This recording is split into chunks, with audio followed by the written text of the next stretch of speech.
ఉమ్మడి కృష్ణా జిల్లాలో సంక్రాంతి పండుగ సందర్భంగా కోడి పందాలు జోరుగా సాగుతున్నాయి. పెనమలూరు దగ్గర కాటూరులో 3 బుల్లెట్ బైకుల్ని ప్రైజ్ మనీగా ప్రకటించారు. జిల్లాలోనే అతిపెద్ద బరిగా ఉన్న గన్నవరం అంపాపురంలో కోడి పందాలు అట్టహాసంగా మొదలయ్యాయి. బెట్టింగ్ల కోసం లక్షల రూపాయలు వెచ్చిస్తున్నారు పందెం రాయుళ్లు. ఇదే అంశంపై మరింత సమాచారం మా ప్రతినిధి శ్రీకాంత్ అందిస్తారు. కాకినాడ జిల్లాలో కోడి పందాల సందడి మొదలైంది. అయితే ఎక్కడా లేని విధంగా కరప మండలం పెనుగుదిరిలో కోడి పందాల నిర్వాహకులకు అదిరిపోయి ఆఫర్ ఇస్తున్నారు. అంటే రాష్ట్ర వ్యాప్తంగా కావచ్చు, ఉభయ గోదావరి జిల్లాలో చాలా చోట్ల కోడి పందాలు జరుగుతాయి. దానికి తగ్గట్లుగా పందెం రాయులు నిర్వాహకులు ఆఫర్లు ఇస్తారు. గతంలో బుల్లెట్ బండి ఇవ్వడం, అదేవిధంగా బంగారం ఇవ్వడం, ఇటువంటి ఆఫర్ ఇచ్చారు. అయితే తొలిసారి కరప మండలం పెనుగుదిరిలో తార్ రోక్స్ దీనికి సంబంధించి మహేంద్ర జీప్ అనేది ఆఫర్గా ఇచ్చారు. 3 రోజుల పాటు దాదాపు 60 పందాలు జరుగుతాయి. అందులో మెజార్టీ పందాలు ఎవరైతే విన్ అవుతారో వాళ్ళకి దీనికి సంబంధించి జీపు గిఫ్ట్గా ఇస్తామని కూడా నిర్వాహకులు ప్రకటించడంతో ఈ పందెం రాయుళ్లు కూడా జిల్లా వ్యాప్తంగా కంటే ఇక్కడే ఎక్కువగా ఆసక్తి చూపుతున్న పరిస్థితి. దానికి తగ్గట్లుగానే నిర్వాహకులు ఉన్నారు. ప్రస్తుతం వారితో మాట్లాడడం. అసలు ఏంటి ఇది కాన్సెప్ట్ ఏంటండి? సంక్రాంతి అంటే యాక్చువల్గా సరదాగా చేసుకునేది, అంటే రైతులకి సంబంధించిందండి. పంట దిగుబడి వచ్చి ఆనందంగా గడిపి ఇది ఈ పల్లెటూరు వాతావరణంలో తూర్పుగోదావరి జిల్లాలో ఎక్కువగా రైతులు బయట నుంచి ఉద్యోగాలు చేసుకున్న వాళ్ళు అందరూ వచ్చి సంతోషంగా ఫ్యామిలీతో గడిపి వాతావరణం, ఇలాంటి కల్చర్లో ఇలాంటి ఏర్పాట్లు చేయడం ఒక సాంప్రదాయంగా మా పెద్దలు మాకు కల్పించారు.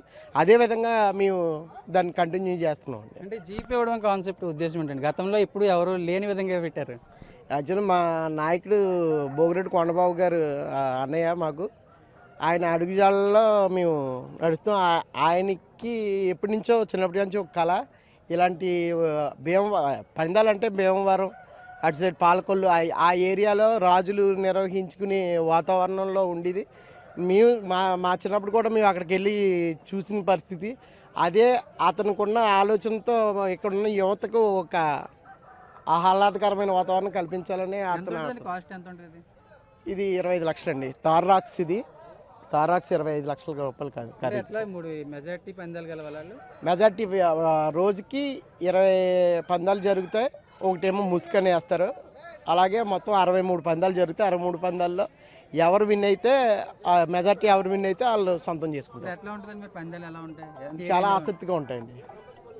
ఇది మొత్తానికి అయితే నిర్వాహకులు చెప్తున్నారు. దానికి తగ్గట్లుగానే అంటే మీరు పాల్గొనడానికి వచ్చారా పందాల్లో? సరదాగా ఇదంతా కూడా మా ఏరియాలో ఫస్ట్ టైం ఎంత భారీ ఎత్తున ఎక్కడెక్కడి నుంచో సంక్రాంతికి పల్లెటూర్లకి వచ్చే వాళ్ళందరికీ కూడా ఒక సాంప్రదాయ క్రీడల్లో భాగంగా ఈ కోడి పందాలు అనేది నిర్వహించడం జరుగుతుంది. కాబట్టి అందరూ కూడా ఈ 3 రోజులు కూడా సరదాగా ఎక్కడెక్కడి నుంచో పట్టణాల నుంచి వచ్చి వాళ్ళ పల్లెటూరు వాతావరణాన్ని ఇక్కడ చూసి ఎంజాయ్ చేసే విధంగా ఈ పందాలు అనేది నిర్వహించడం జరుగుతుంది.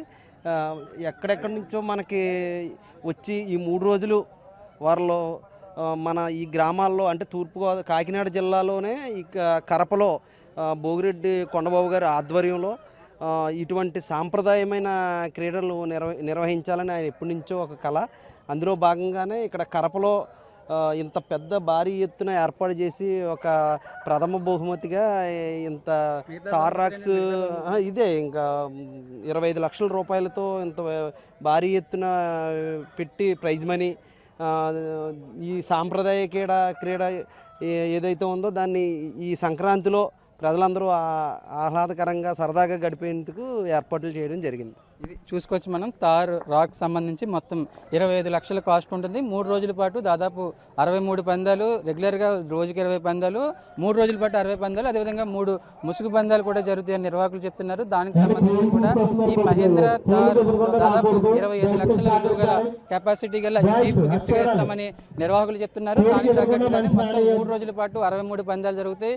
25 లక్షల రూపాయలు గల జీప్ గిఫ్ట్గా ఇస్తాము. దాదాపు కోట్ల రూపాయలు పందెం రాయులు ఇప్పటికే సిద్ధమయ్యారు. దానికి తగ్గట్టుగానే ఏర్పాటు చేస్తున్నారు. ప్రకాష్తో సాయి సుధీర్.